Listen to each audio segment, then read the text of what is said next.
ABP Ganga में मैं हूं आपके साथ प्राची पाराशर। प्रदेश 360 की शुरुआत करेंगे इटावा से आ रही खबर के साथ, जहां जिला अस्पताल परिसर अचानक जंग का मैदान बन गया। अस्पताल गेट पर मरीज ले जाने को लेकर प्राइवेट एम्बुलेंस चालकों में जमकर मारपीट हो गई। मारपीट का वीडियो अब सोशल मीडिया पर वायरल हो रहा है। तो देखिए, जिला अस्पताल के बाहर एम्बुलेंस चालक, दो प्राइवेट एम्बुलेंस चालक आपस में भिड़ गए। चूंकि यहाँ पर मरीज ले जाने की होड़ थी, एक दूसरे के साथ मारपिटाई होने लगी।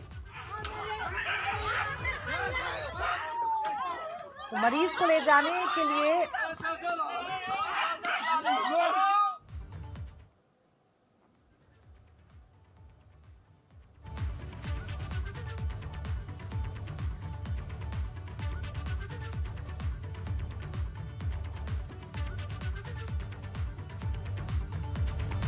चलिए कौशाम्बी की बात कर लेते हैं, जहां चरवा थाना क्षेत्र के पिपरी गांव में मकान निर्माण के दौरान दो पक्षों में जमकर मारपीट हुई। दोनों पक्षों में जमकर ईंट पत्थर और लाठी डंडे चले। मारपीट में दोनों पक्षों से आधा दर्जन से अधिक लोग घायल हो गए। सूचना के बाद मौके पर पहुंची पुलिस ने मामला शांत कराया। पुलिस पर भी एक पक्ष से पैसे लेकर अवैध निर्माण कराने का आरोप लगा। मारपीट का वीडियो सोशल मीडिया पर वायरल है। पुलिस ने दोनों पक्ष से आधा दर्जन से अधिक के खिलाफ मुकदमा दर्ज कर लिया है। चरवा थाना क्षेत्र के पिपरी गांव का ये पूरा मामला बताया जा रहा है।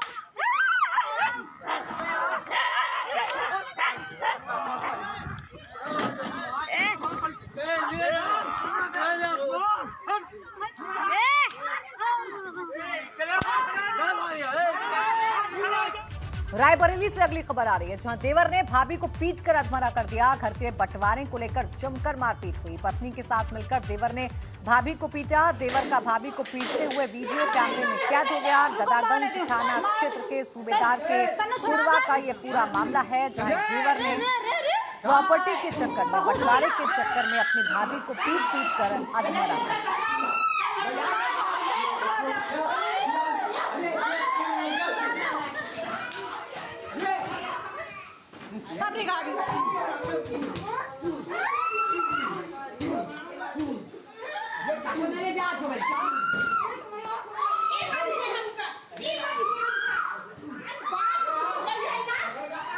पूरी ठिकानी हो गया। मुजफ्फरनगर में एक बार फिर पुलिस और बदमाशों के बीच मुठभेड़ हुई है। मुठभेड़ के दौरान जहां एक बदमाश गोली लगने से घायल हो गया, जबकि उसका एक साथी मौके का फायदा उठाकर गन्ने के खेतों के रास्ते से भागने में कामयाब रहा। घायल बदमाश को पुलिस ने इलाज के लिए हॉस्पिटल भिजवाया दिया है, जिसके कब्जे से पुलिस ने एक मोटरसाइकिल, तमंचा और कारतूस बरामद किए हैं। जबकि फरार बदमाश की तलाश में पुलिस ने घंटों कॉम्बिंग की, लेकिन बदमाश पकड़ नहीं आया। देखिए, आज ये बुआड़ा फाटक पर प्रभारी निरीक्षक खतौली और उनकी टीम द्वारा चेकिंग की जा रही थी। उस दो बदमाश जो कि मोटरसाइकिल पे सवार थे, इनको देख के ये मोटरसाइकिल से भागे बुआड़ा की तरफ, और इन्होंने फिर दाहिनी तरफ मोटरसाइकिल मोड़ दी। आगे रास्ता होने पर मोटरसाइकिल फिसल गिरी है। इन्होंने पुलिस पर जानलेवा फायरिंग की है, जिसमें पुलिसकर्मी हमारे बाल बाल बचे हैं। आत्मरक्षा पुलिस के द्वारा भी कम प्रयोग करते हुए फायर की गई, जिसमें एक बदमाश के पैर में गोली लगी है और दूसरा बदमाश भागने में सफल रहा है, जिसकी तलाश पुलिस के द्वारा की है। यूपी विधानसभा चुनाव में अब बमुश्किल 5 महीने का वक्त बचा है। ऐसे में सभी सियासी पार्टियों ने अपना दमखम दिखाना शुरू कर दिया है। लेकिन किसकी कैसी है तैयारी और कौन है किस पर भारी, ये जानने के लिए आप देखते रहिए एबीपी गंगा पर विजय तिलक, क्योंकि यूपी उत्तराखंड में चुनाव मतलब एबीपी गंगा।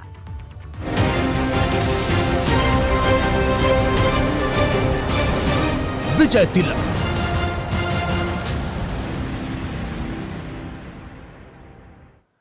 गाजीपुर में सुभासपा के राष्ट्रीय अध्यक्ष ओम प्रकाश राजभर ने आगामी विधानसभा चुनाव का शंखनाद किया और महिला सशक्तिकरण कार्यक्रम कर अपनी ताकत का एहसास कराया।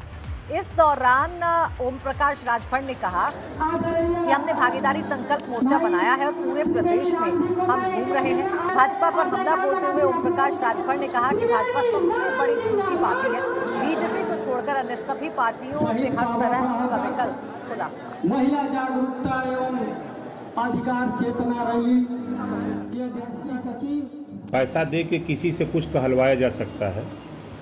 सच्चाई है धरातल की कि पूरे प्रदेश की जनता महंगाई की मार से त्राहिमाम कर रही है, भ्रष्टाचार से त्राहिमाम। पूरे प्रदेश में कानून नाम की कोई चीज़ नहीं रह गई है। हमारे मोर्चे के पास 50,000 से लेकर 70,000, 60,000, 80,000 तक वोट है। गाजीपुर की 7 सीटें हैं, अब गाजीपुर में ही देख लीजिए। प्रजापति, पाल, कुशवाहा, पटेल, चौहान, राजभर, ये इतना इकट्ठा हो गया है। असदुद्दीन ओवैसी ने यूपी में 100 सीटों पर चुनाव लड़ने का ऐलान कर दिया है और अपने सियासी मंसूबे को जीत का जामा पहनाने के लिए ओवैसी ने यूपी की राजनीति में दबदबा रखने वाले मुस्लिम नेताओं को अपने साथ लाने की कवायद शुरू कर दी है। इसी कड़ी में आज पूर्व सांसद और विधायक रह चुके अतीक अहमद की पत्नी ओवैसी की मौजूदगी में उनकी पार्टी में शामिल हो गई। अतीक इस वक्त गुजरात की जेल में बंद है और अब ओवैसी की नजर सपा सांसद आजम खान पर टिकी हुई है, जो इन दिनों सीतापुर जेल में बंद हैं। सूत्रों के मुताबिक ओवैसी जल्द ही आजम खान से जेल में जाकर मुलाकात कर सकते हैं। हालांकि ओवैसी ने इस बारे में कुछ भी बोलने से इनकार कर दिया। अतीक और आजम पर ओवैसी ने क्या कहा, ये सुनिए।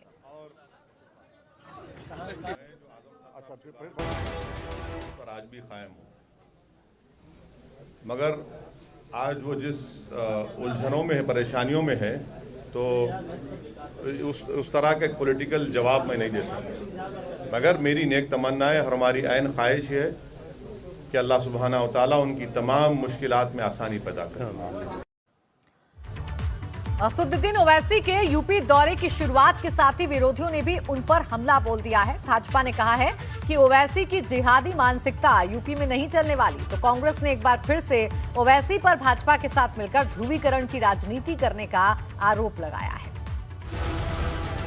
चिढ़कर उसका पुराना नाम फैजाबाद इस्तेमाल करना अपने पोस्टर में, अपने शब्दों में, और फिर अब सांप्रदायिकता के कारण से उत्तर प्रदेश के दुर्दांत अपराधी अतीक अहमद की पत्नी को अपनी पार्टी AIMIM में शामिल कराना, यह ओवैसी जैसों की मानसिकता को दर्शाता है। लेकिन यह ध्यान रखना चाहिए कि उत्तर प्रदेश में योगी जी इनकी यह जिन्ना वाली जिहादी मानसिकता को पनपने नहीं देंगे। ओवैसी साहब कुछ अलग नहीं कर रहे हैं, ओवैसी वही काम कर रहे हैं जो हिंदू महासभा के लिए मुस्लिम लीग किया करती थी। दोनों कट्टरता के नाम पर अपनी अपनी दुकानें चलाते थे और उसके बाद साथ में सरकारें चलाते थे। उसी तरीके से भारतीय जनता पार्टी की बी टीम बनकर काम कर रहे हैं। एक ADR की रिपोर्ट कहती है, ओवैसी साहब ने खुद बताया कि बीजेपी में सबसे ज्यादा अपराधी और भ्रष्टाचारी बलात्कारी नेता विधायक मंत्री हैं, और दूसरी तरफ ओवैसी साहब भी उसी तरीके से ज्वाइनिंग करा रहे हैं। उत्तर प्रदेश के नौजवानों, उत्तर प्रदेश के किसानों और उत्तर प्रदेश के विकास को लेकर कोई भी ब्लूप्रिंट नहीं है ओवैसी के पास। AIMIM के राष्ट्रीय अध्यक्ष असदुद्दीन ओवैसी कल अयोध्या प्रयागराज बाईपास पर ओदरा के पास शोषित वंचित समाज सम्मेलन को संबोधित करेंगे। पार्टी कार्यकर्ताओं ने कार्यक्रम को सफल बनाने के लिए तैयारियों को अंतिम रूप देना शुरू कर दिया है। तो देखिए, अब प्रयागराज के आसपास भी मुस्लिम वोटर्स में पैठ जमाने की कोशिश करेंगे। और असदुद्दीन ओवैसी से खास बातचीत की हमारे संवाददाता ने। गनाद आगाज कह सकते हैं यहीं से कर रहे हैं, तो अयोध्या को चुनने के पीछे खास वजह? नहीं, देखिए, आप लोगों से मेरी गुजारिश ये है, रिक्वेस्ट ये है कि हम तो पहली मर्तबा आए नहीं है ना, इससे पहले भी आए। हम तो उत्तरला से शुरू किए, उससे पहले भी गए, फिर कोविड का सेकेंड वेव से पहले भी गए, फिर सेकेंड वेव आया, उसके बाद भी कई मर्तबा यूपी को आए। तो ये अभी से शुरू नहीं, बल्कि एक ऑनगोइंग हमारा पब्लिक का कांटेक्ट का प्रोग्राम चल रहा है।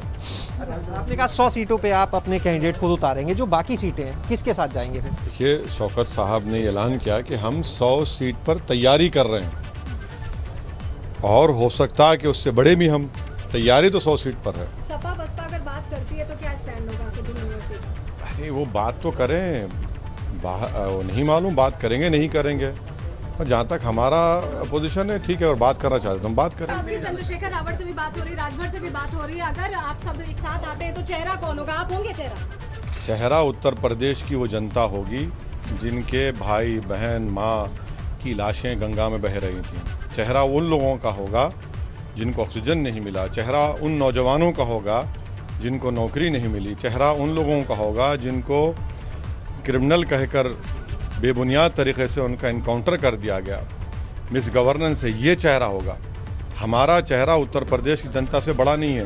उत्तर प्रदेश की जनता की तकलीफ और उनकी परेशानी वही बहुत बड़ा चेहरा होगा, जिससे इंशाअल्लाह ताला बीजेपी को यहाँ पर शिकस्त सामना। अलीगढ़ मुस्लिम यूनिवर्सिटी की स्थापना के लिए भूमि दान देने वाले राजा महेंद्र प्रताप सिंह के नाम पर अब अलीगढ़ में एक नई यूनिवर्सिटी का निर्माण होने जा रहा है, जिसका नाम होगा राजा महेंद्र प्रताप सिंह स्टेट यूनिवर्सिटी। 14 सितंबर को प्रधानमंत्री नरेंद्र मोदी खुद इस यूनिवर्सिटी की आधारशिला रखेंगे और कल मुख्यमंत्री योगी आदित्यनाथ शिलान्यास कार्यक्रम की तैयारियों का जायजा लेने अलीगढ़ जाएंगे। 2019 में मुख्यमंत्री योगी आदित्यनाथ ने अलीगढ़ में राजा महेंद्र प्रताप के नाम पर विश्वविद्यालय खोलने की घोषणा की थी, जिसके लिए अलीगढ़ की कोल तहसील के लोधा और मुसईपुर गांव में 37 हेक्टेयर से अधिक जमीन प्रस्तावित की गई है। इसके अलावा 10 हेक्टेयर अतिरिक्त जमीन भी अधिग्रहित की गई है। इससे पहले आज गन्ना मंत्री सुरेश राणा ने अलीगढ़ जाकर वहां चल रही तैयारियों का जायजा लिया। वहीं अलीगढ़ में राजा महेंद्र प्रताप के नाम पर यूनिवर्सिटी बनाए जाने से वहां के लोग खासे उत्साहित हैं।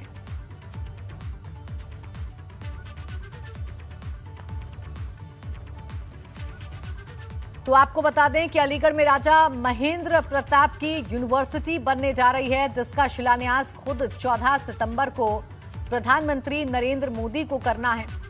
कल मुख्यमंत्री योगी आदित्यनाथ तैयारियों का जायजा लेने के लिए जाएंगे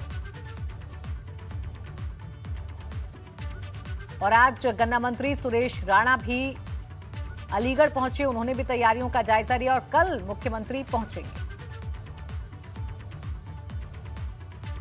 देश के यशस्वी प्रधानमंत्री आदरणीय श्री नरेंद्र मोदी जी के अलीगढ़ के दौरे को लेकर के उत्तर प्रदेश के यशस्वी मुख्यमंत्री योगी आदित्यनाथ जी कल अलीगढ़ आने वाले हैं और उनका तमाम जनप्रतिनिधियों के साथ संवाद है और वो तैयारियों का जायजा लेने के लिए माननीय प्रधानमंत्री जी के दौरे की यहाँ आ रहे हैं। तो उसी की तैयारी के निमित्त मैं भी यहाँ आया था। हमारे माननीय सांसदगण, हमारे माननीय विधायकगण, हमारे जिले के संगठन के तमाम वरिष्ठ नेतागण उसी चीज़ों को ब्लूप्रिंट तैयार कर रहे हैं। यूपी में इन दिनों कई जिलों में डेंगू के डंक से दहशत फैली हुई है। डेंगू के कहर की हम आपको 6 तस्वीरें दिखाते हैं। फिरोजाबाद की ये पहली तस्वीर जो आपके टेलीविजन स्क्रीन पर है, यहाँ सबसे अधिक मामले सामने आए हैं। ताजा आंकड़ों के मुताबिक यहाँ डेंगू से अब तक 54 बच्चों की मौत हो चुकी है, तो वहीं 428 बच्चे अस्पताल में जिंदगी और मौत की लड़ाई लड़ रहे हैं। दूसरी तस्वीर आगरा से, यहाँ भी डेंगू के 27 मरीज संदिग्ध मिले हैं, जिनमें से 6 लोगों ने डेंगू की पुष्टि हो गई है। तीसरी तस्वीर बाराबंकी की, यहाँ भी एक परिवार के 6 लोग बीमार हैं। स्वास्थ्य विभाग ने अलर्ट जारी किया है। इसके अलावा बाकी जगहों की तस्वीर भी कुछ इतनी ही भयावह है।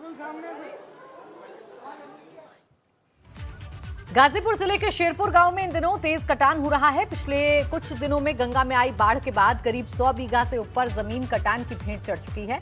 गांव वालों ने कटान की समस्या को लेकर प्रधानमंत्री तक को शिकायत की। वहीं जिलाधिकारी का कहना है कि भविष्य में कटान ना हो, इसे रोकने के लिए प्रोजेक्ट तैयार कराया जा रहा है। कुछ दिनों पहले मोहम्मदाबाद में एक बैठक की गई थी और वहां से प्राप्त फीडबैक के आधार पर मंगलवार को हमने अधिकारियों की एक टीम भी भेजी थी सीडीओ के नेतृत्व में, जिसमें लोकल विधायक के भी रिप्रेजेंटेटिव साथ में गए थे और उन लोगों ने पूरे क्षेत्र का भ्रमण किया है। तो सबसे पहला हमारा मोटो ये है कि जो कटान प्रभावित एरिया है उसको हम फ्यूचर में रोक सकें। का गठन कर दिया गया है। मुल्ला हसन अखुंद अफगानिस्तान के नए प्रधानमंत्री होंगे, जबकि सिराजुद्दीन हक्कानी गृह मंत्री होंगे। मुल्ला अब्दुल गनी बरादर डिप्टी पीएम बनाए गए, जबकि मुल्ला याकूब अफगानिस्तान के नए रक्षा मंत्री होंगे। अमीर मुत्तकी को विदेश मंत्री बनाया गया है। तो तालिबान की सरकार अब अफगानिस्तान में बन गई है और नई सरकार का ऐलान करते हुए तमाम पदों का भी ऐलान कर दिया गया है। मुल्ला हसन अखुंद पीएम हैं, अब्दुल गनी बरादर डिप्टी पीएम बनाए गए हैं। इसके अलावा अमीर मुत्तकी को विदेश मंत्री बनाया गया है।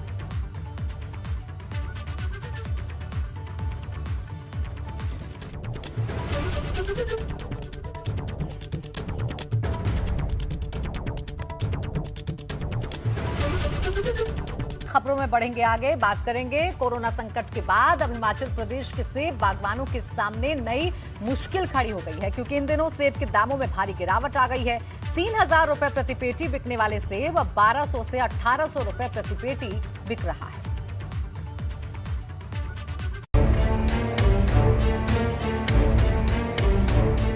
कहते हैं डॉक्टर और बीमारियों से दूर रहना है तो रोज एक सेब जरूर खाएं।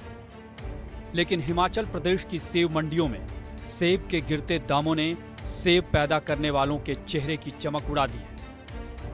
कहाँ तो ये निजी कंपनियों से अच्छे रेट की उम्मीद लगाए बैठे थे, लेकिन सेब की खरीद करने वाली अडानी की कंपनी ने इस साल सेब के 10 साल पुराने रेट खोले हैं। जी हाँ, 2011 में अडानी ने 65 रुपये प्रति किलो रेट से सेब की खरीद की थी और इस साल अडानी की कंपनी 72 रुपये, 62 रुपये और 15 रुपये प्रति किलो के हिसाब से सेब की खरीद कर रही है, जबकि पिछली बार सेब अधिकतम 86 रुपये किलो तक बिका था। सेब बागवानों का कहना है कि कंपनियां शोषण पर उतारू हैं। ऐसे में ये बागबान अब सेब के लिए न्यूनतम समर्थन मूल्य लागू करने की मांग कर रहे हैं। तो आजकल जो सेबों के दाम है पिछले एक हफ्ते से काफ़ी मंदे हो गए और काफ़ी डाउन हो गया, जिसकी वजह से लोगों ने कुछ ने तुरंत रोक दिया है, कुछ स्टोर करने की सोच रहे हैं। तो इसमें कम से कम जो है रेट 1000 से 1200 आज की डेट में हुआ है, जो कि कम से कम जो सेब 2000 से 2500 के बीच बिकता था आजकल वो 50% पे बिक रहा है।